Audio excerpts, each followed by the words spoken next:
¿Qué onda, mucha? Solo refrescando una noticia de Ecuador invadiendo la Embajada de México.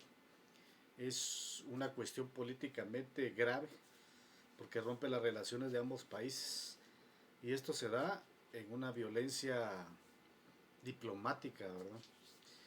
Pero recordemos que en la historia ha sucedido también ya varias veces y Guatemala no se escapa de esto, ya que años atrás, en 1980, Guatemala invadió la embajada española, atacando a los manifestantes que se habían atrincherado ahí y los cuales fueron prendidos fuego junto a los diplomáticos. Fue una cosa terrible para las relaciones entre Guatemala y España.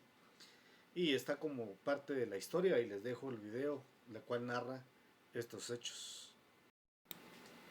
Gregorio Lujá era el único de los ocupantes de la Embajada de España que había sobrevivido al incendio. Estaba hospitalizado cuando unos 20 elementos de las fuerzas de seguridad del Estado, aparentemente de la policía judicial, llegaron hasta su habitación y lo secuestraron. Su cuerpo apareció al día siguiente, un 2 de febrero de 1980, quemado, torturado y ejecutado frente a la rectoría de la Universidad de San Carlos de Guatemala. Pero si esto no parece lo suficientemente macabro como para explicar algunas de las razones por las que somos una sociedad enferma y traumatizada, en negación por supuesto, aún hay más. Casi en paralelo al secuestro de Lujá, se llevaba a cabo el velorio de los campesinos y estudiantes ejecutados en el incendio. Cuando finalizó y estaban por salir desde el Paraninfo Universitario en el centro de la ciudad hacia el cementerio, un grupo de policías atacó a los asistentes y 2 estudiantes más de la Universidad de San Carlos fueron asesinados. Ambos eran militantes del Frente Estudiantil Revolucionario Robin García, o FERG, que había apoyado a los campesinos cuando nadie les había puesto atención en Guatemala. Ellos eran Gustavo Adolfo Hernández, presidente de la Asociación de Estudiantes de Medicina, y Jesús España, otro estudiante de la San Carlos.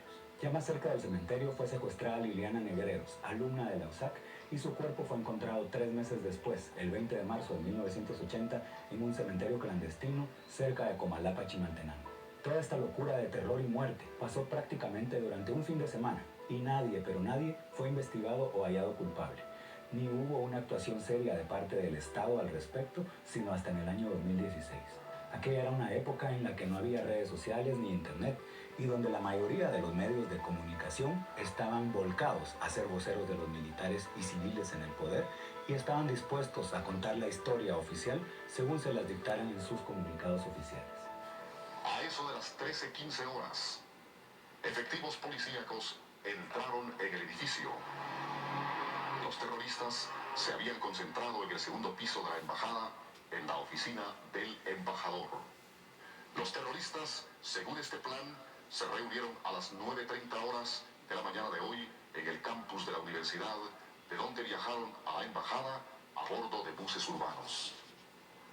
Cuando agentes policíacos llegaron hasta la oficina del embajador para pedir el desalojo de los terroristas, estos accionaron un número determinado de bombas Molotov que, al estallar, incendiaron inmediatamente el pequeño salón. ¿Vieron cómo se referían sobre los ocupantes de la embajada? Como terroristas que se inmolaron, o sea, que se prendieron fuego a sí mismos para llamar la atención, tal y como dijeron las autoridades que había ocurrido. Una versión que, por supuesto, se creyó la sociedad por mucho tiempo, pues quedó instalada como cierta en el imaginario social. Pero la verdad es que estos campesinos y estudiantes fueron ejecutados. De hecho, la Comisión para el Esclarecimiento Histórico, que entre 1997 y 1999 realizó investigaciones serias e interrogó a testigos de las violaciones a los derechos humanos ocurridas durante la guerra, llegó a la conclusión de que fueron quemados con un lanzallamas. Un ciudadano español y un empleado de la embajada, interrogados por la comisión, vieron cómo un policía subía las escaleras cargando un artefacto que llevaba en el hombro.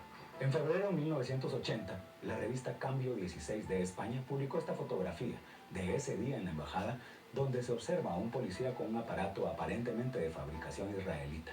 Aparentemente fue el que se utilizó contra los campesinos y civiles que estaban en la embajada, cuyos cuerpos además quedaron petrificados como muestra de la sorpresa con que ocurrieron los hechos.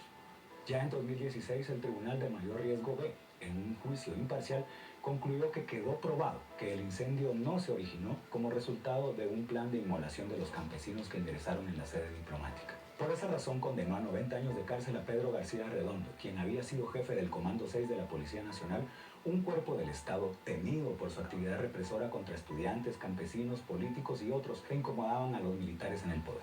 Los responsables al más alto nivel fueron Romeo Lucas García, presidente de la época, a quien varios testigos escucharon ordenar que nadie saliera vivo de la embajada. Donaldo Álvarez Ruiz, entonces ministro de Gobernación, y Germán Chupina, jefe de la policía. Lucas y Chupina están muertos, mientras que Álvarez Ruiz permanece, cobardemente, prófugo de la justicia.